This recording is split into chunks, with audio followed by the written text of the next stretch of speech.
At eto na nga po mga kabulkit, pagkukumpara na natin. Yung nasa kaliwa, yung kulay green, ay yan yung aking lumang 3-ton hydraulic jack. At sabay nating ipapump. Yan, kung napapansin nyo, nauuna yung gray. Dahil yan po ay double pump. Samantalang yung green, yung luma ko ay single pump lang. Yan. O, di ba? Tayong-tayo.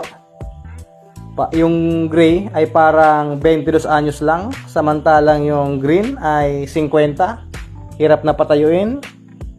Kaya isa yan sa mga lamang nitong 3-ton double pump hydraulic jack. Ang isa pa pong kalamangan ng low profile jack na yan ay yan, yung nguso niya o yung dulo niya ay pa-flat o naka low profile nga po. Kaya dun sa mga sasakyan na naka-lower din o masyadong mababa,